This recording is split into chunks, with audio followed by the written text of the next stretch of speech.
What's good? I'm Fitz, and this is my list of the top 10 Wrestlemanias. Obviously, it's Wrestlemania season now. I'm gonna get into the vibe of it a bit with Wrestlemania orientated lists in the build up. This one's all in all shows. Now, the two-part shows, some of them have been really good. Some of them may have made the list if it weren't for the fact that they do kind of stand alone as their own events now. Like they really try to push the whole night one, night two thing. So for me, it's not quite the same. The uniqueness of, for example, the Boneyard match and the Firefly Funhouse match that might have made this list, but because both on different nights, yeah, and obviously the fact that it was COVID, the actual other matches didn't have a crowd, it just didn't seem right.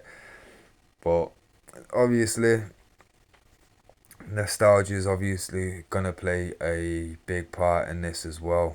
Um, let's get into it. Number 10, I'm gonna go with WrestleMania 5.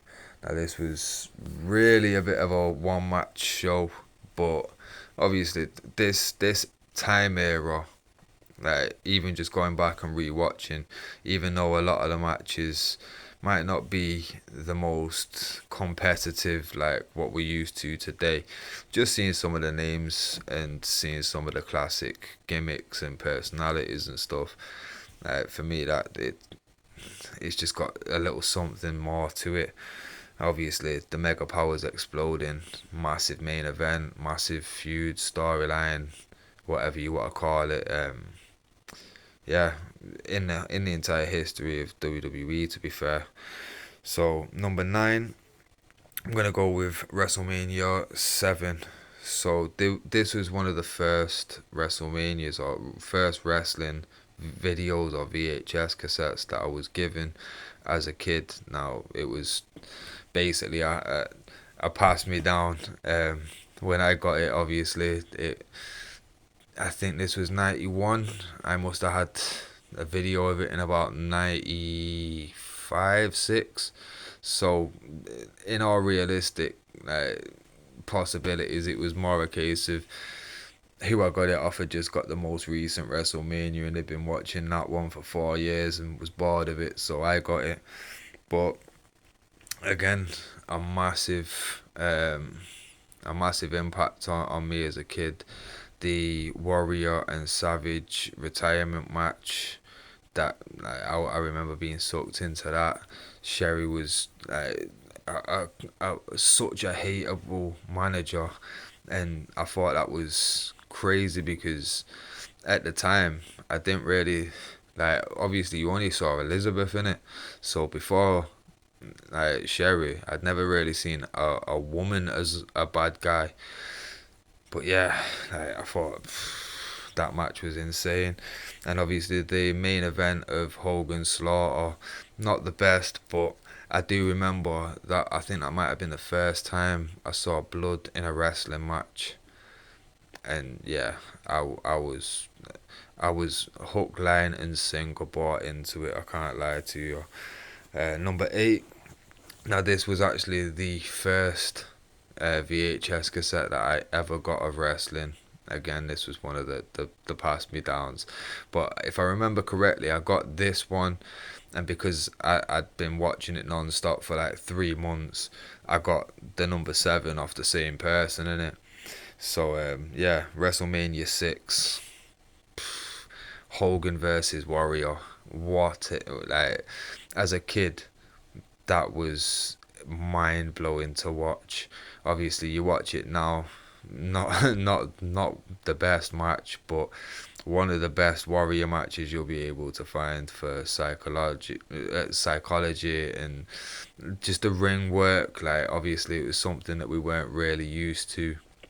Warrior was very much in that realm of squash matches, and in hindsight, you can he had the matches with Rick Rude, but in hindsight, you kind of know, well, it's because Rick Rude was Rick Rude, innit?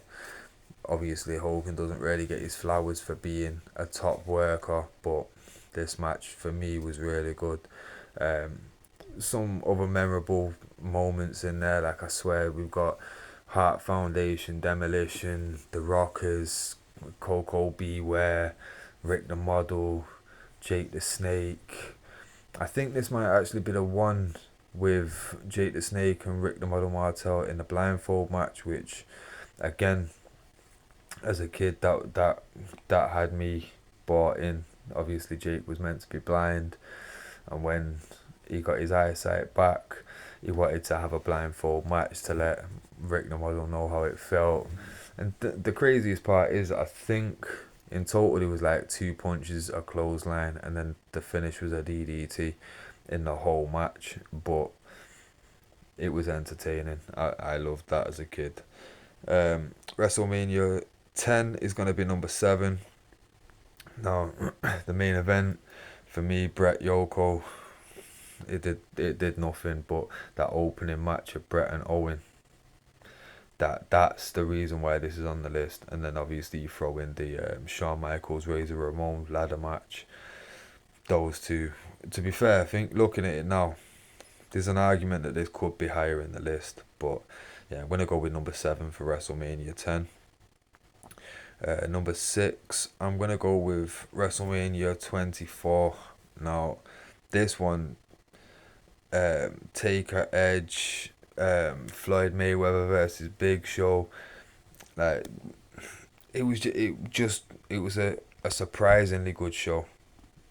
To be totally honest, when I saw Big Show going up against Floyd Mayweather, I thought, oh, what the? But yeah, I remember watching that live and thinking, Floyd gets the business, you know. Like Floyd could do that full time if he wanted to, but obviously I don't think the money anywhere near the level that it needs to be for Floyd to be there, like even part time. But yeah, that match was probably the best celebrity involved match that I've ever seen. Number 5, I'm gonna go with WrestleMania 13. Austin versus Brett. That is essentially why this is there. If I can remember correctly, there was a good 6-man tag in there that had me as a kid. It was Ahmed Johnson and the Legion of Doom versus Nation of Domination. But again, I liked Ahmed Johnson as a kid. Legion of Doom I liked as a kid, so this was a bit of a dream team pairing for me. But yeah, Chicago Street Fight, if I remember it correctly. But yeah, WrestleMania 30, you know, the few good matches on there, but they were the two real standouts that come to mind. Like I say, I don't write down on this list. I've got the list numbers and then I've got the WrestleMania numbers. I've got nothing else written down. I'm just going off memory when I see the number. So they're the standouts for me on that one. Number 4, I'm gonna go with 14. Yeah, Austin versus Shawn Michaels for me. This like it was this was around about the time where both of them were like neck and neck to be my absolute favorite, because I'd been a massive Shawn Michaels fan for a long time, and then Austin started just building momentum slowly from like 96, and this was kind of the culmination of like, I've got to pick one. And to be totally honest, as much as I loved DX and they had Mike Tyson involved, it made Stone Cold even more of an underdog. And yeah, man, Stone Cold was my guy from that day forward. So obviously, I do remember there was a couple decent matches on that show as well. But for me, that main event at that time in my life as well, like yeah, wrestling was everything to me, and it was the passing of the torch. So, and it seemed like it was just for me because these were my guys. So yeah. Number 3, I'm gonna go with WrestleMania 20. Now this is the one that's kind of like been etched from memory. The Benoit, Triple H, Shawn Michaels main event. Obviously, the massive moment at the end with Eddie Guerrero and Benoit celebrating, both newly crowned champions. And sorry, I think Kurt had defended his if I remember it correctly. But yeah, obviously both celebrating with the belts, really emotional, and especially like hindsight, both of them being gone. Obviously, one of them being a bit more, bit. I was gonna say controversial, but you can't even say controversial. Obviously, one one with obviously a lot more stigma attached to it, and to the point where they've even the moment was that good that they tried to recreate it with Daniel Bryan and the triple threat against Batista and Orton, even with the confetti and the celebrating at the end and stuff like very they tried to make it very reminiscent of the Benoit one, almost like because they was gonna just let's cut out these clips of from the reels and we can replace them with Daniel Bryan in it. But yeah, that show, there was a lot of good matches at WrestleMania 20. I can't lie. Cause this was pretty much the strongest period around now for WrestleManias for me personally. Cause number two and number one essentially neck and neck. It's down to personal preference really. So number two, I'm gonna go with 19. This was the one with Brock and Kurt Angle as the main event. They had Stone Cold's last ever match against The Rock, which was like the final in their manias.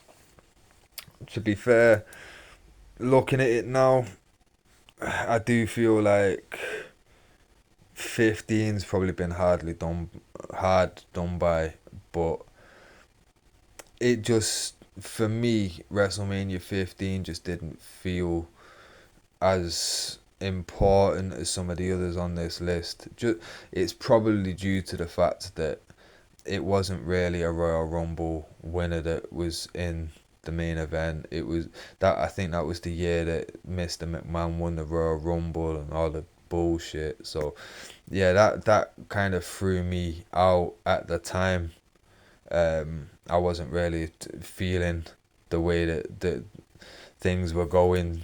It just didn't make sense to me. I didn't like it. And that probably still just does have a bit of an impact on how I perceive watching it now, because like I say, I go back and watch WrestleMania 5 and it almost takes me back to 1995 watching it for one of the first times, you know what I mean? So, or for the first time. But yeah, man, like number two, I'm gonna go 19, and number one, I'm gonna go 17. But it could flip flop around because they're both such good shows. But number 17 for me, there's just a little bit more to it. Obviously, the TLC match being a part of it, the main event of Austin and Rock. Obviously, the ending of that where Austin turns heel, it's a bit of a downer on the show. But again, at that point, I don't remember seeing a bad guy winning at the end. Because even when like Yokozuna did that year, like Hulk Hogan came out and won it by the end of the show, innit? So yeah, and to be fair, thinking of it, on 17, I swear there was a Kurt Angle Chris Benoit match, which if I can remember, it's like 20 minutes long or something. Like it was a decent amount of time, and those two given that amount of time, like yeah, they cooked. But yeah, man, that's my list. Obviously, I'll run through it one more time. Hopefully, it'll appear on the screen to assist. Number 10, I'm going WrestleMania 5. Number 9, I'm going WrestleMania 7. Number 8, I'm going WrestleMania 6. Number 7, I'm going WrestleMania 10. Number 6, I'm going WrestleMania 24. Number 5, I'm going WrestleMania 13. Number 4, WrestleMania 14. Number 3, WrestleMania 20. Number 2, WrestleMania 19. And number 1, WrestleMania 17. Like I say, couple manias might been harshly done by, but to be fair, if I like for example, I'm mainly thinking 15 whilst I say that, but if I'd have thrown 15 in there, then we've got 13, 14, 15, 17, 19 and 20. Like it's a bit too, you know what I mean? So yeah, And like I say, the nostalgia value of when I watch like 5, 6, and 7. Yeah, it's hard to separate them up. If I had to eliminate one, it would probably be WrestleMania 5. So yeah, man, let me know what you think in the comments. Let me know what your favorite WrestleMania of all time is. Let me know what you. Well, nah, just let me know that because I might have more lists regarding specific matches and whatnot. But yeah, let me know what your favorite WrestleMania is in the comments. Catch you on the next one.